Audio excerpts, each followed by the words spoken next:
Yo vine en el año 63, ¿no? Venimos de verse un grupito, éramos siempre de 3 compañeros que, por lo general yo estaba radicado en San Rafael, Mendoza, un departamento. Y de ahí salíamos a las cosechas, General Alvear, recorríamos todas las cosechas, el grupito éramos 3. Y un día de eso dice uno de los muchachos, Claudio, la madre, vino acá a la capital. Dice, mira, mi mamá está viviendo allá en Buenos Aires, y en Buenos Aires hay muchas posibilidades de conseguir estudiar, hacer algo, ¿no? Da más posibilidad que en las provincias. Y decidimos venir acá, era un día medio nublado cuando llegamos acá, noviembre, por ahí, ya venían las fiestas, día lluvioso, bajamos a la estación San Martín y veníamos con el hermano y dijo, bueno, habló para que vengan a buscarlo. Claro, yo al bajar acá al Retiro, y vi un montón de gente, que allá no se ve eso, edificios altos, la gente se chocaba de acá para allá, acá en Retiro. Y quedé asombrado. Y me paraba, miraba, observaba, y me fijaba todo ese edificio. Y el productor le dice, su mamá y acá cerca. Digo, ¿y dónde? Con todos estos edificios que se veían. Y así fue, hasta mientras esperamos que vengan a buscarlos. Ella dijo, vive acá en el barrio IPF, los mandó a buscar. Cuando llega ahí dice, bueno, ¿qué vamos a tomar colectivo o algo? No, vamos caminando. Uy, ¿qué pasa? Y salimos de la estación y veníamos para acá, para el barrio, ¿no? A un costado todavía de la estación San Martín, había un montón de casitas amontonadas ahí, era una guardería, bichito de luz era. Eso lo manejaba la señora Carbone. Claro, la gente para venir a trabajar y que ocupaba casi todo lo que es ahora la terminal de colectivos, ¿no? Que construyeron ahí. La casera, mucha gente trabajaban ahí cuidando a los chicos, así que las madres venían de la provincia, bajaban del tren, dejaban al chico ahí y se iban a trabajar. Estaba muy bueno, había después unos vagones que también hacían de guardería. Y así empezamos a venir caminando. Y de pronto la calle era ancha, entramos en el sector de Güemes, porque estaba rodeado de eucaliptos, las casitas entre medio de los eucaliptos, ahí, todo árboles, casitas de acá para allá, de madera. Y al otro costado, que ahora está Coto, que es ahí en ese supermercado, eso que está medio vacío, y había un predio donde estaba el padre Dubó, que ahí tenía un hogar de chicos. Y a continuación estaba el barrio de inmigrantes. Claro, digamos, el panorama que había de ese costado y el otro que era la villa, y venía la calle toda asfaltada, del 126 venía ahí, terminaba. Y en lo que estaba veía todas unas casitas, unos chalets, unas casitas prefabricadas, de 2 aguas. Y adelante de la casita esa tenía como un jardín de lustrina. Claro, ese era el que construyó Evita, el barrio Evita, la casita que se llamaban ahí. Ahí vivían los inmigrantes, pero ya no se veían, eran lozanos, el barrio Lozano decían. Y ya no vivían casi porque cuando después de la guerra, el Perón lo que trajo de Europa, era casi toda gente profesional, arquitectos, y lo trajo, instaló ahí, que está Flecha Bus ahora, todo ese sector era el barrio de inmigrantes. Era lindo barrio, casita bien construida, y al otro costado era la villa. donde se veía pasillos que entraban, en cambio acá no, ya había calles, más ordenado era eso. Y así fue como seguimos avanzando y estaban los depósitos de YPF, tenía un paredón a ese costado, o viniendo de Retiro para acá, a la mano derecha estaba los depósitos de YPF. Ahí hizo una instalación, un predio grandísimo que ahora está el barrio con esos edificios, todo eso. Y bueno, seguimos avanzando y hasta que llegamos, había un sector ya un poco más ordenado, estaba la calle 9, que estaba antes de un paredón de los ferrocarriles, porque los ferrocarriles son paredón de durmiente, por si no la gente avanzaba y dividía porque había mucho trabajo en esa época y los vagones cargados que venían de las provincias, lo contenía el paredón. Y ahí contra el paredón, bueno, había una calle que se llamaba la calle Amistad, ahí donde vivía la madre de ese castillo donde los instalamos. Y bueno, pero nos quedamos sorprendidos por la forma de que era el barrio. Casi allá en las provincias no se ven así multitudes, la gente caminaba y todo el mundo saludaba. Era otro tema, digamos, otra forma de aquella gente que estaba de muchos años con la gente que ahora o otro lado. Ahí eran todos amigos. Uno caminaba, hola, ¿qué tal? Buen día, ¿cómo andás? Saludaban. Y así fue como me instalé acá en el barrio YPF, en la Casa de los Castillos. Eran 5 barrios, estaba Güemes, Inmigrantes, YPF, La Prida, que se empezó a formar, y Saldea. Esos eran los barrios que componían la Villa 31. Habían 25.000, 26.000 familias. Y en YPF la mayor parte de las familias eran de las provincias también. Y en Comunicaciones era un barrio de gente boliviana, todo boliviano, un barrio grandísimo, el sector de YPF.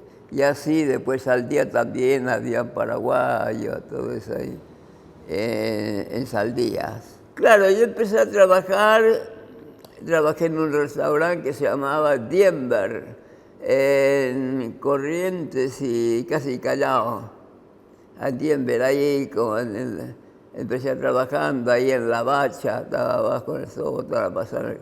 Después agarré, no continué mucho, entré al puerto a trabajar. Había mucho trabajo en el puerto, sobraba mucho, entonces me convenía ir al puerto, que ahí pagaba más en el puerto, ¿no? Y así fue como empecé a entrarme con la gente, ya cada cual teníamos, cada sector con su barrio y su grupo de gente, ¿no? Por ejemplo, acá en YPF, en un sector de YPF, donde estamos acá, que más o menos en esa dirección, éramos un grupito que hacían música. Ya me instalé con ellos por la música, por la época de los Rolling, todo. ¿Usted hacía música también? No, acompañamos siempre había un conjunto que teníamos, el grupito de los muchachos, tenía un conjunto de música así, que iban a los bailes, había sectores de baile. Éramos como 15, así, cuando iban a un baile no nos pagamos entrar, entramos todos porque éramos parte de la música. Uno llevaba, qué sé yo, los tambores, el otro, ¿no? Acompañado. Porque habían varias casas que tenían un espacio grande y hacían bailes ahí, los días sábados. Y en Comunicaciones, había un sector, los que estaban en la capilla, que se instalaron. Por ejemplo, en este sector de YPF, ese sector que es ahora, como ese era una escuela primaria, Lincoln, era hecho por monjita primaria, y a continuación había una iglesia grandísima, Madre del Puerto. Ahí donde viene Mujica en el año 64, 64, 66, por ahí viene de Mujica, aparece al barrio. Y entra a trabajar con los pibes. Acá al costado de la escuela Marico era todo un espacio grande lleno de... como un campo, ¿no? Y después estaba el paredón de IPF. Entonces, ¿qué hizo el cura? Hizo una cancha ahí y ahí jugaba la pelota con los pibes. Y después así solía ir. Y lo que le daba la impresión a él de conocer el barrio, integrarse en el barrio. ¿Por qué viene acá a la villa? Porque cuando derrotan a Perón, ¿no?, los más pobres quemaban la iglesia, hacían fuego, esto. ¿Y por qué? Si los más pobres son los más católicos, creen en Dios, todo eso, ¿y por qué quemaban? Claro, decía, por culpa de los cuervos derrotan a Perón. Claro, por culpa también eran parte que derrotan a Perón, ¿no? Y esa era la bronca que había. La cúpula de la iglesia apoyó a la erradicación. ¿Por qué ocurre eso? Porque Perón, cuando estaba en el gobierno, dice: los curas tienen predio y no pagan nada, viven de esto, que se les dio un sueldo y vivan como corresponde. Y él no, entonces ahí la cúpula dice: ¿por qué tiene que...? Apoyaron a la dictadura, ¿no? Para que lo derrocaran. Sí, porque Mujica era el secretario del obispo, estaba bien ubicado, no tenía. Dice, agarró, abandonó y se vino a la villa. Y entra. Y cuando viene, claro, de cómo vivía la gente pobre, no tenía baño, teníamos el baño, la casilla de madera, fuera de eso, un pozo ciego, las aguas hervidas que corrían, no había un servicio. ¿Por qué tienen que ir acá? Entonces ahí donde el cura dice, también ellos tienen el derecho como la gente del frente, porque estaba aquel barrio, Palermo, ¿no?, que viven bien, todo lujo, y acá en la forma que se vivía y por qué teníamos que estar. Entonces ya fue que acompañó la lucha esa, ¿no?, de poder salir y que se mejorara la situación de los más pobres, son también los mismos ciudadanos.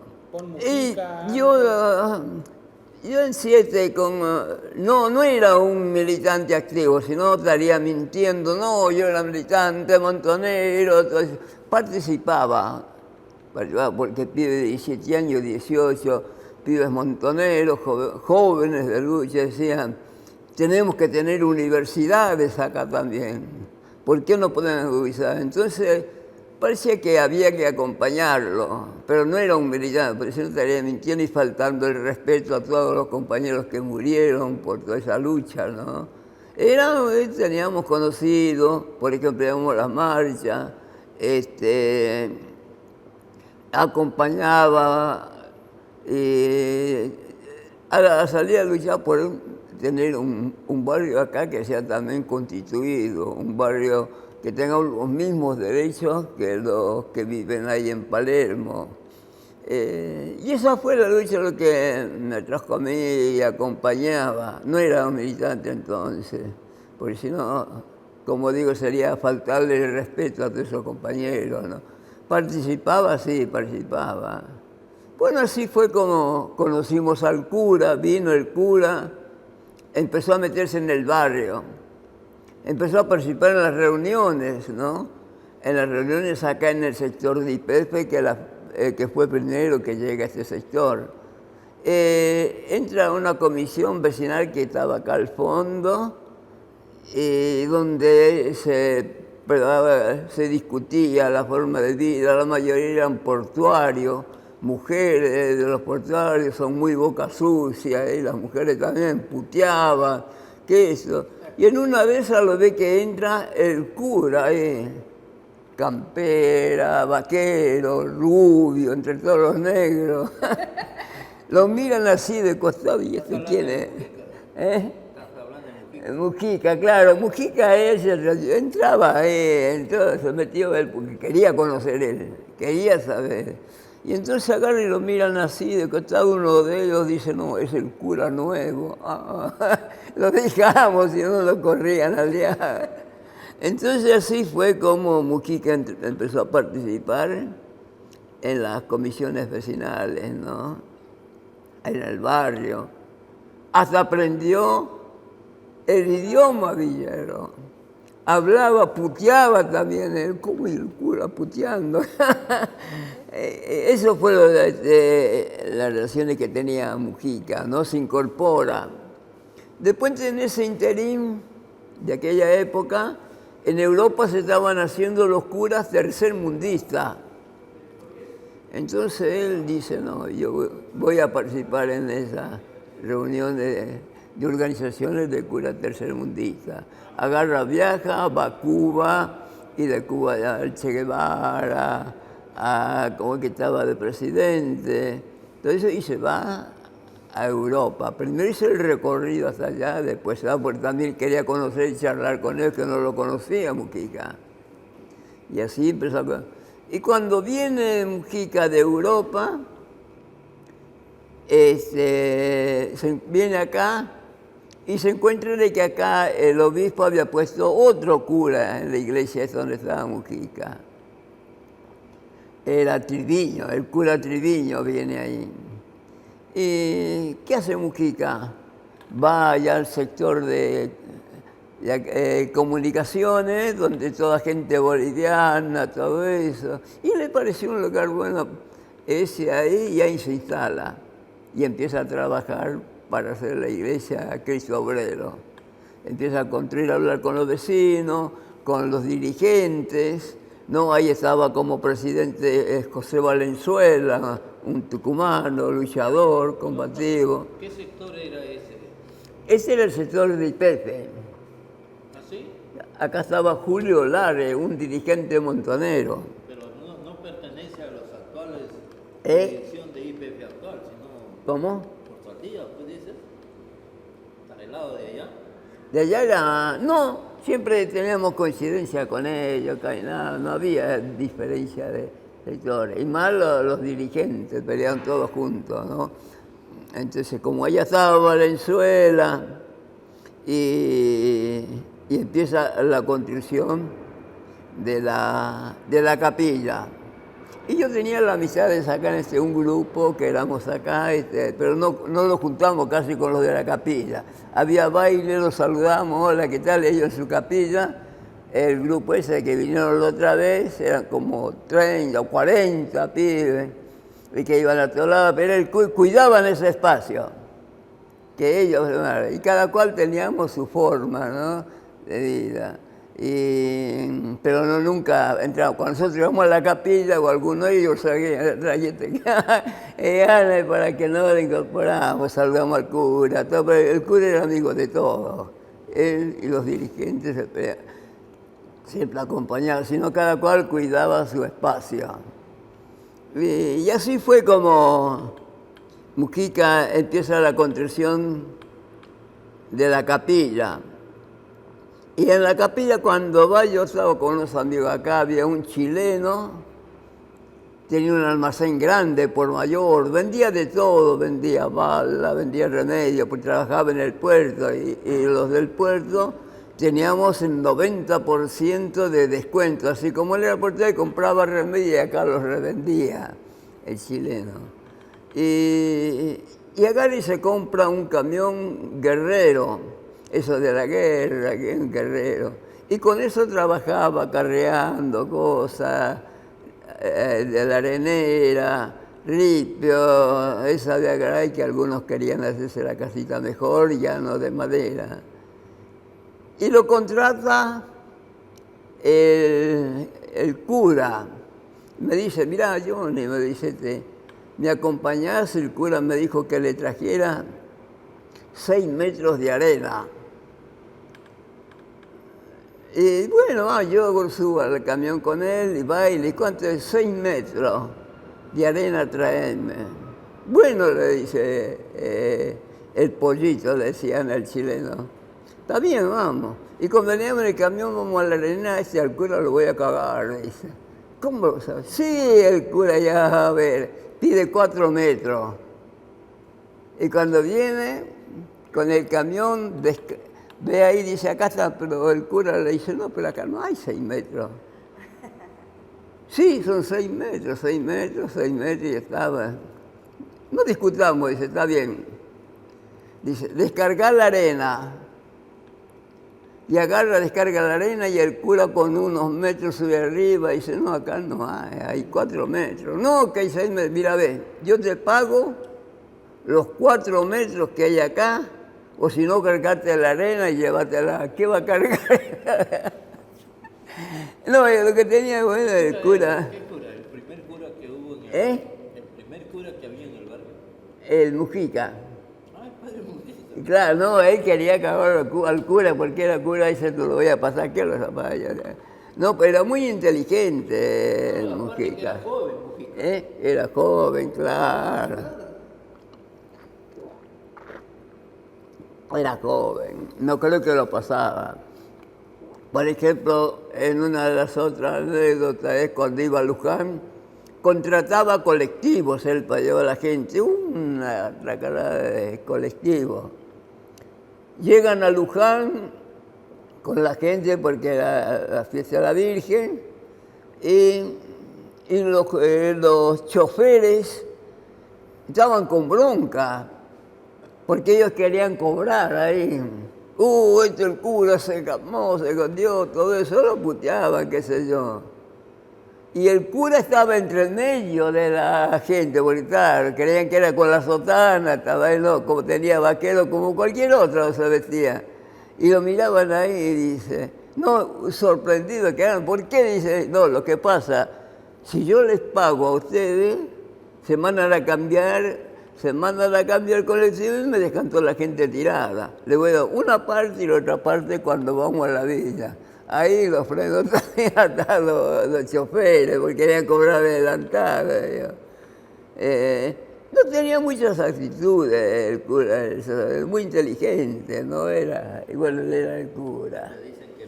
Claro, y él jugaba la pelota, todo. Por ejemplo, acá en la canchita jugaba con los pibes, y los pibes traviesos le ponían el pie volaba el cura, y dice, ay, Cervantes, hijo, estás castigado, tantos padres nuestros en la cabeza.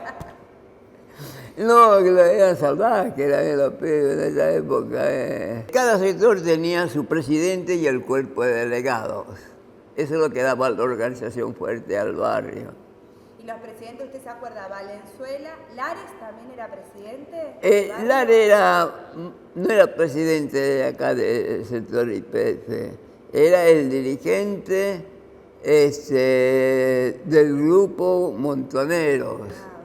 El dirigente del grupo Montoneros, porque después vienen los montoneros y empiezan a trabajar en el barrio con ese entusiasmo de querer salir adelante, a los pibes empezaba a dar esas ideas de que por qué no podemos estar igual que aquellos otros. Y Mujica le gustaba esa lucha y como él se une a ellos como montoneros, trabajan juntos, ¿no? En el sentido de la prosperación del barrio. Después todo eso, a partir del golpe de Estado, se interrumpió la participación, la organización. ¿Qué recuerda usted de esa etapa? Y no, en realidad no solo perseguía la lucha, ¿no? Porque donde se dispersa todo eso fue cuando la muerte de Mujica. Primero matan a Alberto Checolán en una movilización que, no cuando, por ejemplo, la gente no quedaba nadie, cuando se movilizaba no quedaba nadie en el barrio, y era un barrio grandísimo, todo eso ahí, más de 25.000 familias. Entonces no quedaba nadie, se movilizaba, temblaban los gobiernos. Y se tenían que reunir con las otras villas que lo estaban esperando. Entonces, la prueba dio la orden de que ellos no tenían que pasar, que a una cuadra de la casa de gobierno los frenan ahí a la organización del barrio. Y Alberto Chocolán, digamos, no era un dirigente, era que concurría, los hermanos sí. El hermano Roque. ¿Y delegado era Alberto Chocolán? El hermano Roque, el hermano mayor Roque. Ese era dirigente y delegado, y además tenía la medalla de Perón. Son 9 hermanos que daba, a los 9 varones de cada familia le regalaba Perón, que era el padrino, ¿no? Una medalla de Perón. Entonces eso se lo dan, él tenía poder, y además era dirigente montonero, lo respetaban por todos esos sentidos. Y él sí era luchador, pero Alberto Chocolán era un vecino más que iba, pero iba al frente, ¿no? Y el que más sobresale en esa movilización era él, que quería atacar, quería seguir, y estaban los otros, los militares, apuntándolos, que es el otro. Y ahí lo perseguían también a Julio Lares. Julio Lares se le escapa entre el medio de la gente, lo tenían agarrado, pegó un tirón y se metió entre la gente, y la gente lo cubría también para que lo dieran, porque sabían que él era otro dirigente, ¿no? Que querían que secuestrarlo a él y no lo podían agarrar. Así cuidaban también a los dirigentes, los mismos vecinos, ¿no? Que no sean agarrados. Y así fue como uno de ellos no se estaría nervioso, que el policía agarra y le pega un tiro en el pecho a Alberto Chocolán, porque era el que más sobresalía en la discusión. Y fue de ahí, eso sí, ya calmó. Y la colega le dije a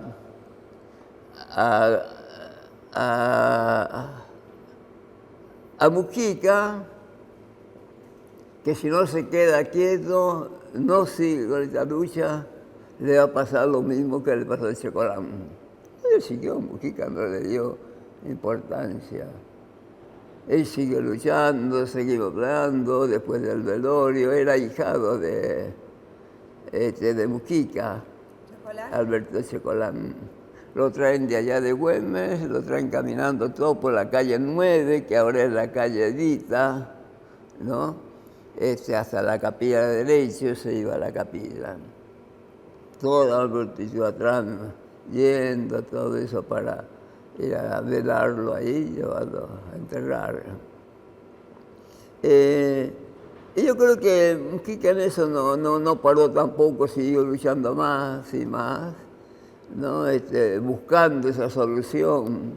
Lo triste es de que cuando viene Perón, la primera vez cuando baja del avión, al otro día viene buscándolo a Mujica, porque se ve que él viajaba en el avión acompañando a Perón, y Mujica, claro, hacía chistes, que esto era ayuda en ese sentido, en llamar la atención, ¿no?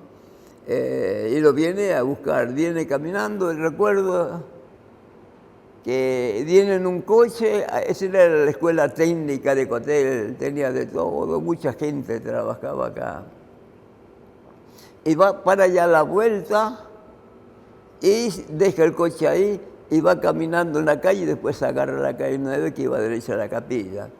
Y claro, venía tanta gente, siempre contaba Mujica, acá, y más cuando se instala ya en comunicaciones, mucha gente venía a verlo a él. Y lo miraban, y uno de ellos lo mira ahí a Perón, dice, ese no es Perón, decía. Y lo miraba bien así, porque no parecía, grandote, qué sé yo, no lo tenía, Perón, no es Perón, ¿eh? Y lo empezaron a seguir hasta la capilla, cuando ya lo reconocieron. Había un señor boliviano, que hay una vía que corre acá todavía está la vía, corría a la calle ahí, era fotógrafo, sacaba fotos, no había ningún medio. Después al último viene, aparece Crónica y le pidió la foto, y no se la entregó más y saca Crónica ya con lo de Perón, vaya a la capilla, estaban todos esos pibes que estaban acá, todos ni pensaban tampoco que venía. Él golpea la puerta, estaba cerrado, creo que estaba el que cuidaba ahí en la capilla. Lo recibió todo eso, pero los otros estarían trabajando o por ahí andaba caminando. Y así fue como que vino Perón la primera vez acá a la villa y al día siguiente lo viene a ver a Mujica. Y bueno, allá a Mujica después ya te entran, se juntan, cuando ella llega después de las elecciones, que estaba Cámpora, todo eso como presidente, ya se organizan para ir a verlo a Perón. Porque ya andaban los arquitectos midiendo para hacer las viviendas, todo tenían armado ya. Tenían un proyecto de urbanización. Claro, ya tenían todo el proyecto de urbanización, iban con todos los papeles, los dirigentes y el cura, todo eso. Cuando van a verlo a Perón para empezar a ver si se podía empezar a organizar, ya tanto él con más razón, si tanto se peleó para que venga Perón. Y Perón lo que le dice, no, esos terrenos son para otra cosa. Acá ya venía dominado, tenía la edad, enfermo, todo eso, no había caso. Y fue una tristeza para todos, porque estando Perón, que podía haber eso no se logró, ¿no? Eso no sabía.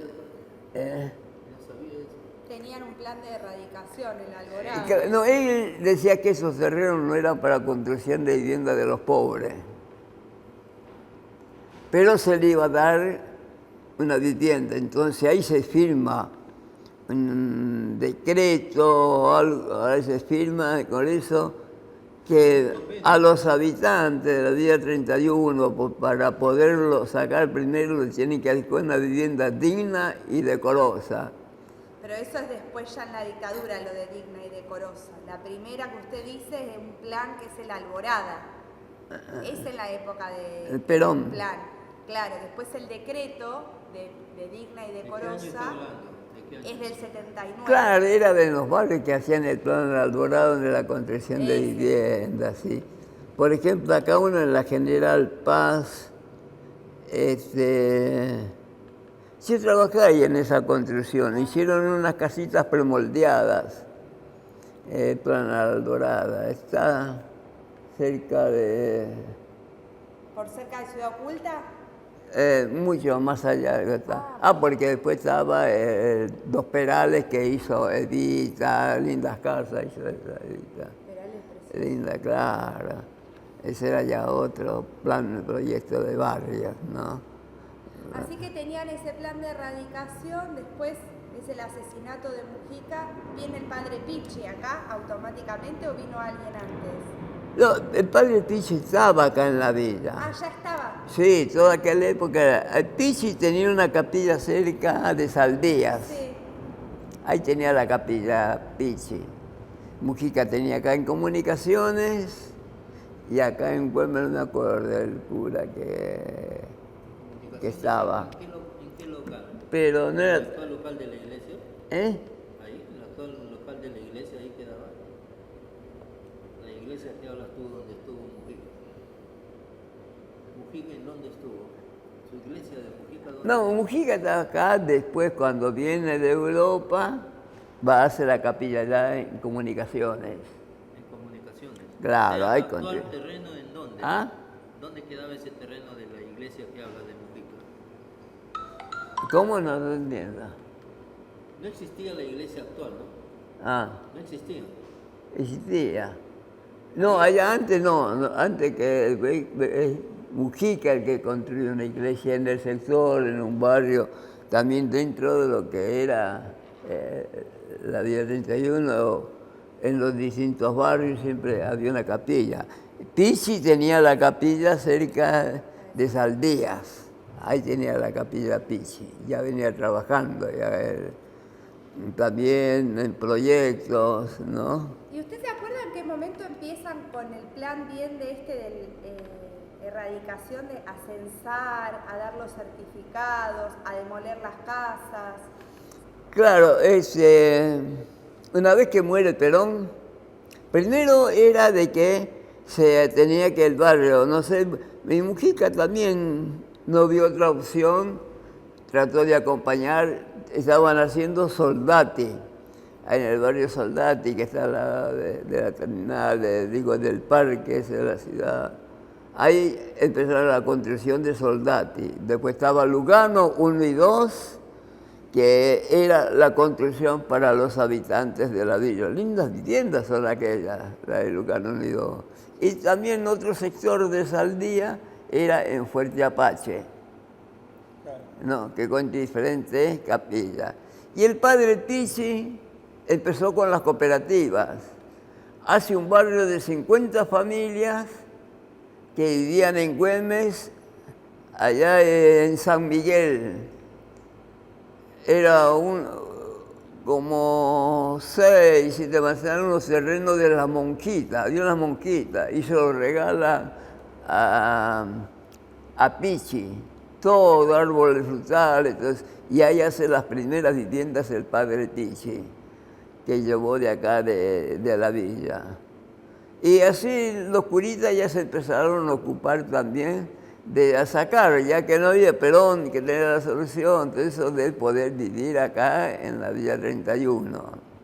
Pero igual seguíamos quedando familias.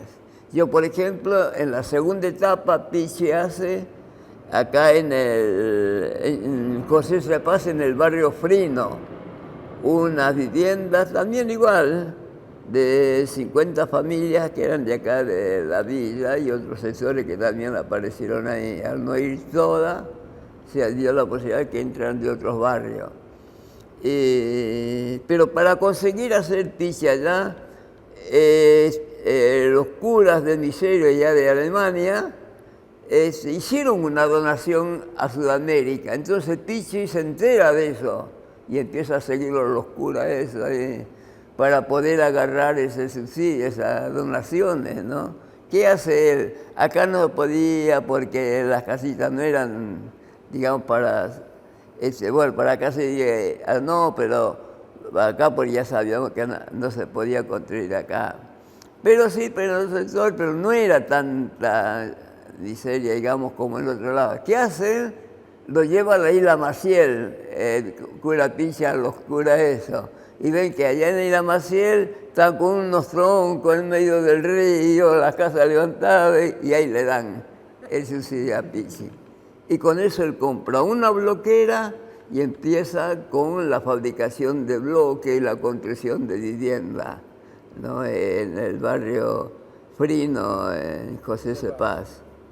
Y yo ahí entro, en esa, como iba a trabajar los 6 domingos. Por ejemplo, él es asmático, y entonces mi señora acá lo lleva a Catamarca, que es un lugar de Catamarca, mi expareja, y allá lo tenía para que se mejorara, todo eso. Y yo tenía que trabajar sábado y domingo, todo eso, y allá íbamos a trabajar los domingos. Y había una comisión del barrio, viene el asistente social de Cáritas, mira Tapia, me dice, acá la comisión dijo, bueno, estás yendo a trabajar los domingos, tenés que pagar esas horas o no, si no quedo fuera del plan. Y yo no puedo, digo, tengo que trabajar. Y bueno, sáquenme del plan. Y me sacaron del plan. Pero en la casa yo tenía un cartel que decía Carita, porque los curas, a todos que estaban en las cooperativas, le ponía Carita. Y Carita, la cúpula de la iglesia, ¿no? Entonces los militares veían ahí Carita, ese no lo tocamos. Salvaba por eso, ¿no? Estaba más tranquilo. ¿Y a los que no tenían eso? Lo venían ellos, decían, bueno, a esta casa hay que voltearla, aquella hay que voltearla la noche a la mañana, venía y elegían el lugar a la casa para demolerla. Lo cargaban en un camión de la basura, con esos volquetes, lo cargaban en esa y de las cosas y lo tiraban al otro lado de la General Paz.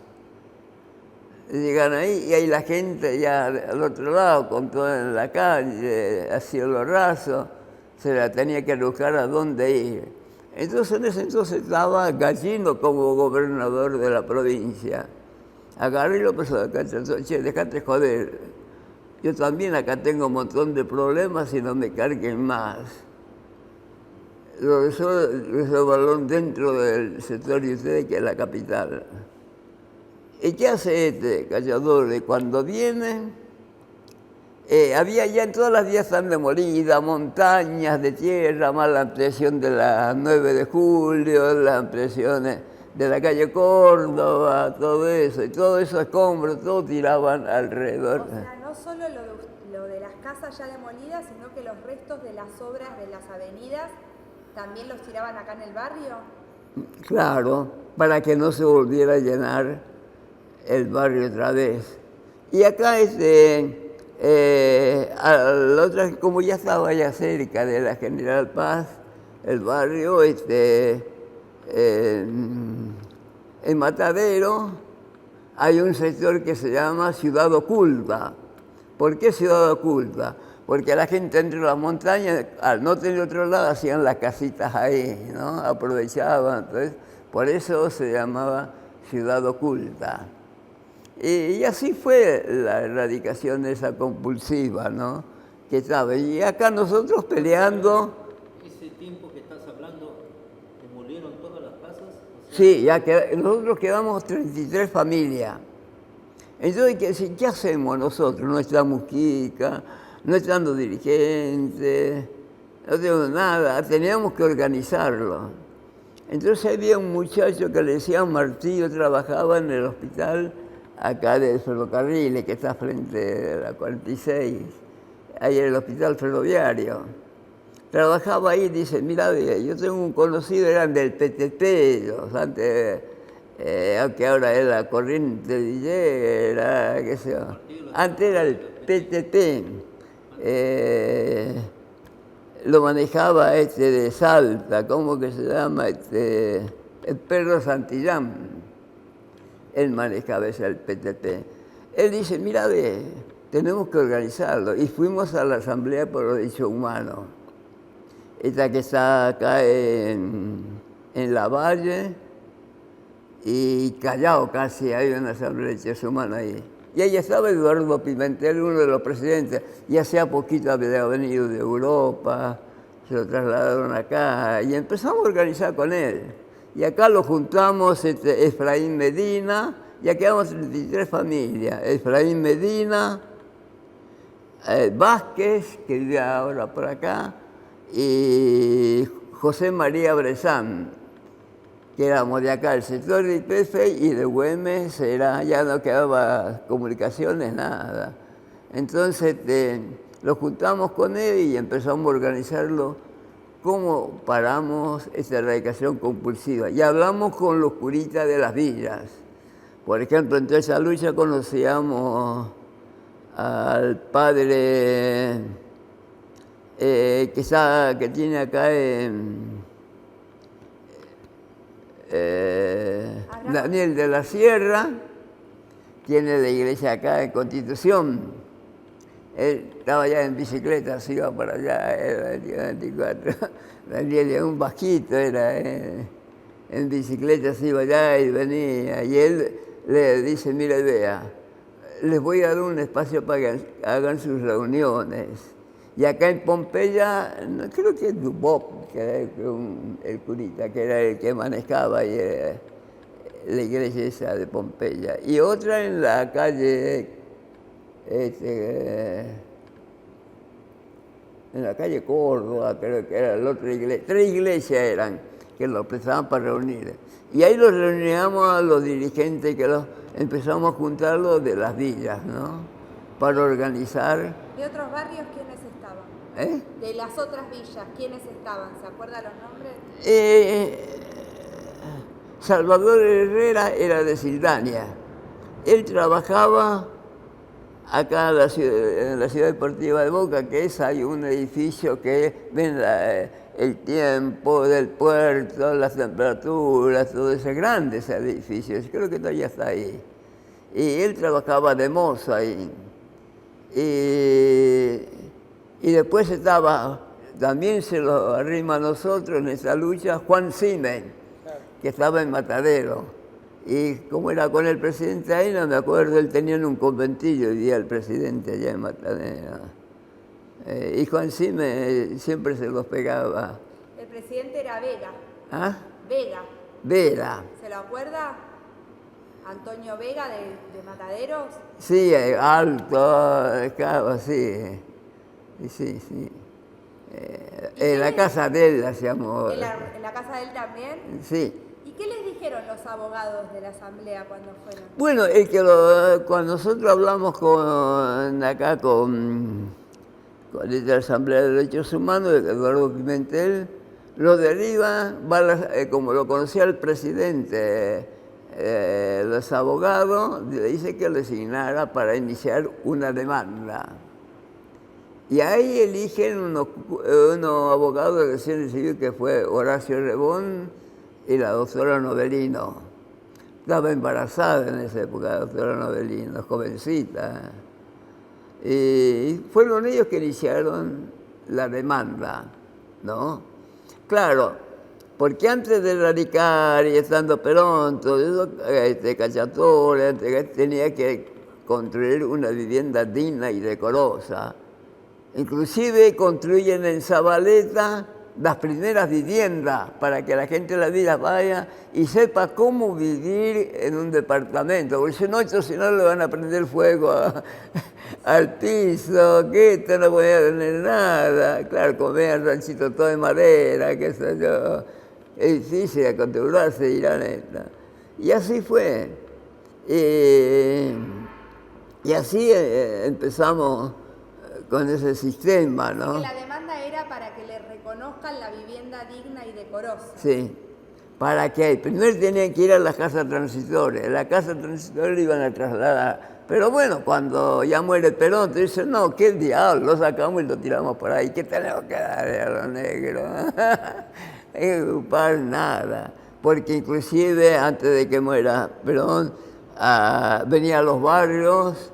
¿Usted de dónde es? ¿De Bolivia? ¿Quién dice a Bolivia? Sí. Bueno, ahí nomás lo cargaban, le daban un espacio, le daban todo, se llevaban hasta las gallinas, se llevaban en vagones a Bolivia, todo eso. Mucha gente se fue ahí. Claro, ya no había oportunidad si no se podía vivir, ¿no? Acá adentro. O no ha comprado un terreno, al que tenía terreno le ayudaban con chapones, madera, estaban las empresas portuarias, ayudaban y todo eso. ¿Cómo era el barrio en ese momento en el sentido de se vivía con miedo, los militares estaban acá, los hostigaban o estaban igual tranquilos? ¿Cómo era el día a día? No, y el día vivía ahí siempre con temores, porque mañana me tocará a mí, pasado tocará al otro, y así con ese sentido, ¿dónde voy? No tengo dónde ir, me van a tirar en cualquier lado. ¿No? Pues ese era el temor de que se tenía.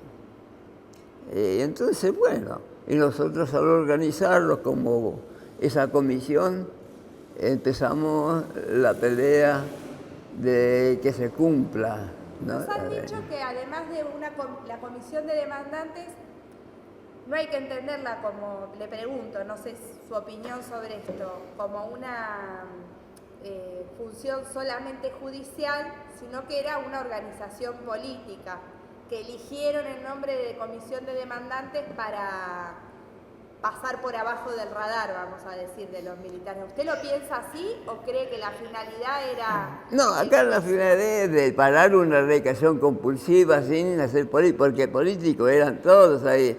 Habían compañeros montoneros, Juan Siemens del PI y distintas organizaciones, ese otro Martillo, que era del PTT, ¿no? Todos también de aquel entonces venían y luchaban políticamente, pero en ese sentido no, era parar esa erradicación. Y lo consiguieron de alguna manera. Y se consiguió porque en primera instancia lo perdimos. Antes de terminar el 79, se inicia el juicio y nos vamos todos. Si llegamos 30 familias, nos fuimos, tenemos que estar 30 familias, ahí quién iba, no iba nadie, y estaban los militares ahí, era difícil. Entonces los abogados hicieron de 7 en 7, o en 8, así, grupo, así que no era necesario que vayan todos.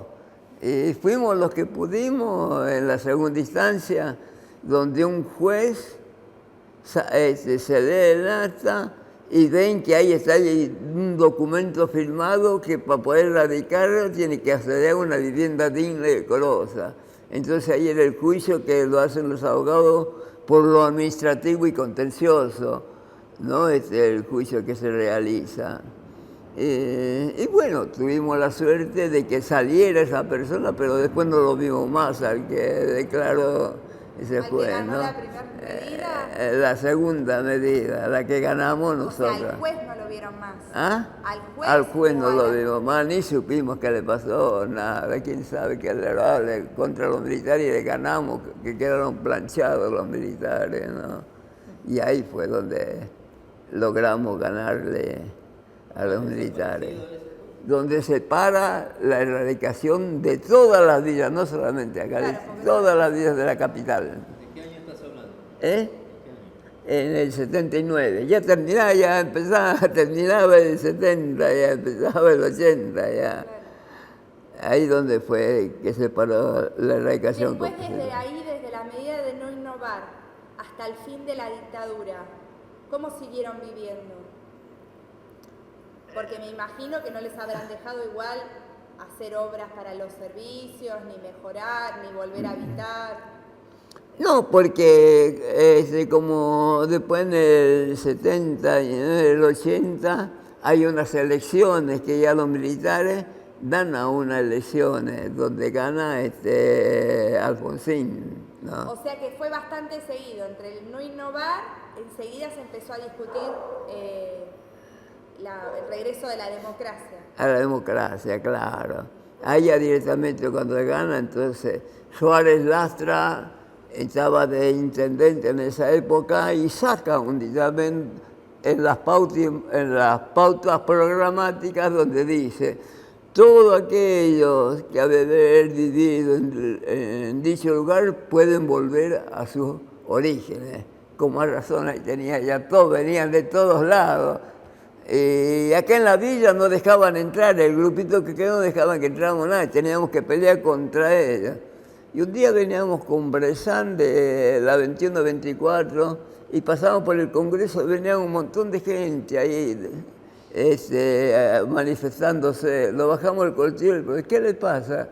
No, que los van a demoler la casa que están viviendo porque dice que se está por derrumbar, que es el otro.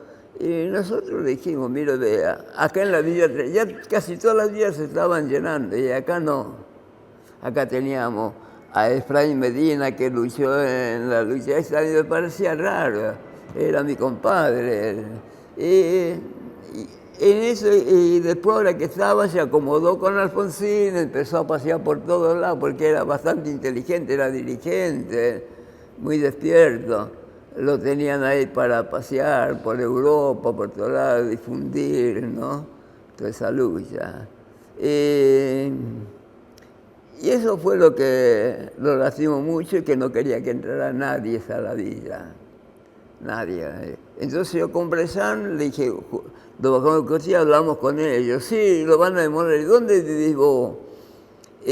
Somos de la calle Córdoba. Cuando abren la calle Córdoba había una casa que salía hacia la calle y quedó una parte de atrás, una vivienda, que está la Facultad de Medicina a este lado. Después hay un hospital grandísimo, ¿cómo que se llama este? Hospital de Clínicas. ¿Ah? El Hospital de Clínicas. En ese hospital, en la pared de ese, quedaba la casa. Todavía está el espacio ahí. Ahí ese espacio que quedó libre, no sé qué quedó, ¿no? Pero quedó libre. Ahí estaba la casa donde manifestar. Y le dijimos: mire, vea, nosotros podemos ir porque hay un curita, Raúl Abelardo, hizo una toma de unos terrenos acá, ¿cómo se llama esta zona? En la provincia era, como 7, 8 manzanas tomó él. ¿Solano? ¿Ah? ¿En Solano? algo por ahí creo que era, el curita ese, y no dejaban entrar a nadie ahí. Ocuparon esa manzana y se metieron en la provincia, ¿no? Venían las elecciones, no dejaban entrar a ningún político. Y después de ahí se juntó el barrio y dijo, mira, podemos hacer esto. Si ellos no firman un documento, gane quien gane, porque había distintos partidos políticos, los dan las tierras que estamos habitando. Y así fue, ganaron los alcaldes y les dieron las tierras a la gente que vivía en ese predio. Cuando asumió Alfonsín, una de las primeras ordenanzas que sacó la ciudad fue al mes de haber asumido Alfonsín, la ordenanza de radicación de villas. Claro. La hija de Salvador Herrera, que charlamos con ella, nos decía que ella cree que es una conquista de la Comisión de Demandantes, porque realmente fue muy rápido. Ningún otro colectivo consiguió algo tan rápido. En un mes, revertir los 7 años de dictadura, digamos.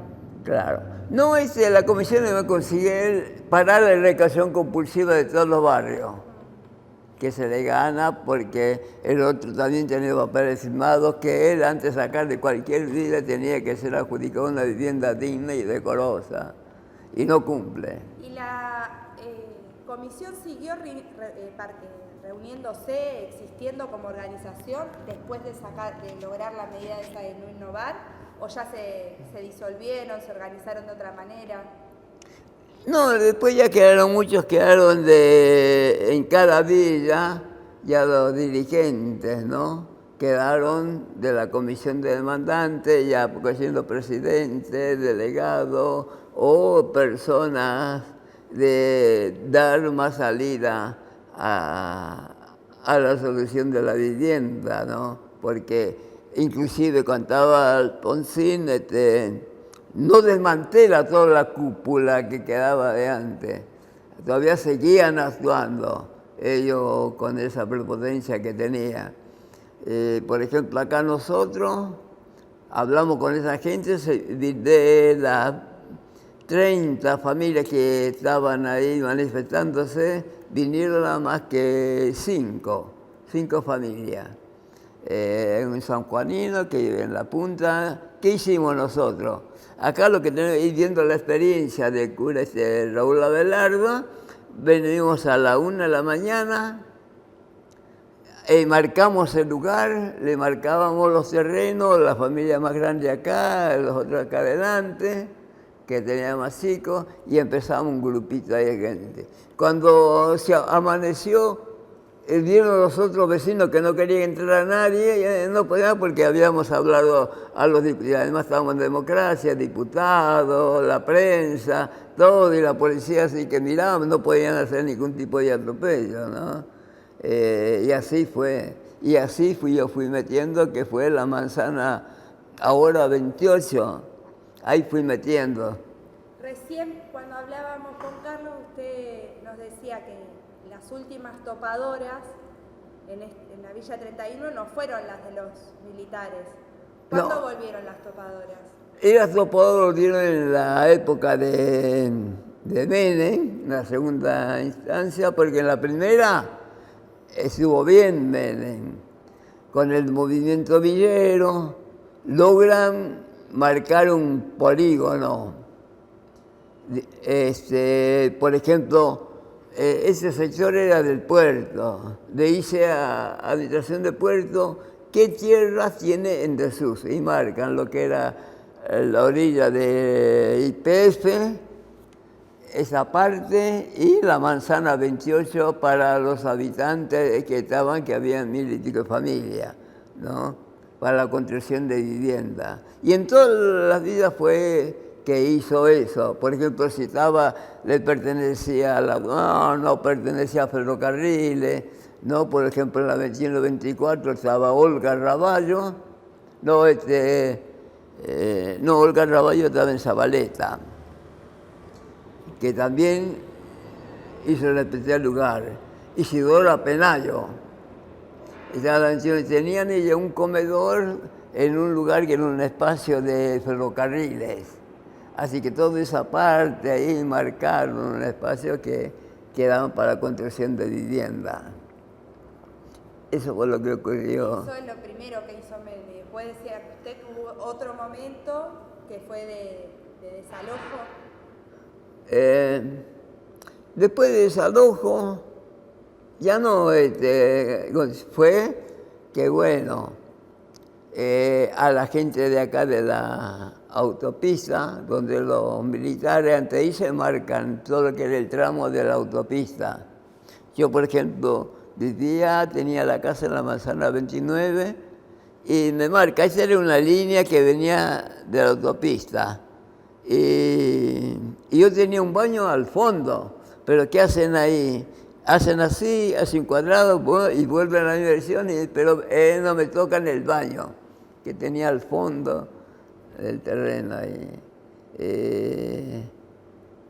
Y ahí fue bueno, que después, bueno, que no llegan a sacar todo, que después los curitas también se juntan, hacen una huelga de hambre, ya lo tenían ganado ya. Pero bueno, viene Nenen, bajó en el helicóptero ahí en la punta y habló con el cura de acá, era Enrique Evangelista, era el cura que estaba en la capilla. Y habló con él y a los otros curitas le dijo, no hay que levantar la huelga. Ya estaba ganada, los curitas, todo bien, movilización y claro. Lo que quería era que se hiciera la autopista. Y bueno, ahí donde empezó que sacaban de prepo con las topadoras, todo eso, y ahí donde en la topadora Domínguez, cuando van a pasar topadora, justo había una familia que eran bolivianas, no los pasó por arriba, todo tirado. Entonces ahí donde más hubo crecida de discusión. Sí. Claro, y después agarró del espacio ese,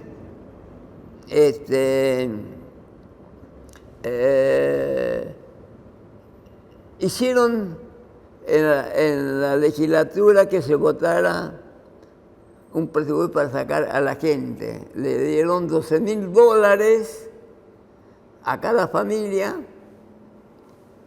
para que dejar el terreno y con eso sí podríamos irse a cualquier lado,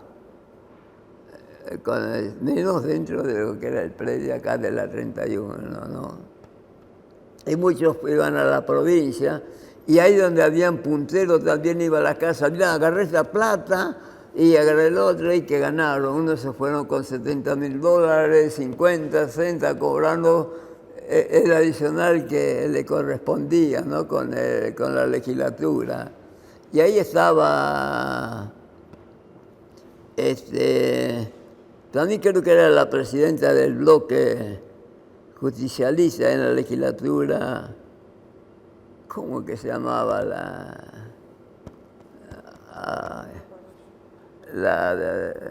era diputada? Y ella también vota para que se lea. Y después que se hace unas preguntas que cuando hicimos el libro me preguntaron a ella por qué accedió esa. No, porque me parecía que era la mejor solución que agarrarse dinero y se compraran otra que en el otro. Pero después los punteros, ¿qué hacían? En una casa vivían 3 familias, le daban a una y el resto se lo tragaban ellos. También hubo otro negociado ahí, ¿no? Dentro de todo eso. Y por eso el que hacía de puntero ahí, sacando a la gente, se ganó una buena plata. Como que había una que era Adela, se llevó como $70.000 a Salta, en Orán, creo que se compró, hizo un edificio. Al poco tiempo parece que se gastó mal, invirtió mal, y acá lo sacaron rajando.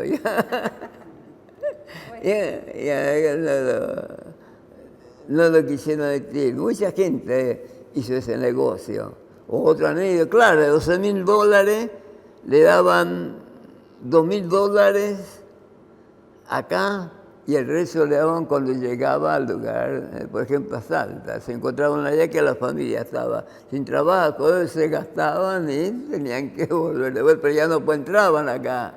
Sino empezaron con la toma de la 31 vi que eran los ferrocarriles. No, hay muchas ya quedaban. Y a ellos ya pudieron construir ya la autopista y la autopista quedó ahora, ¿no?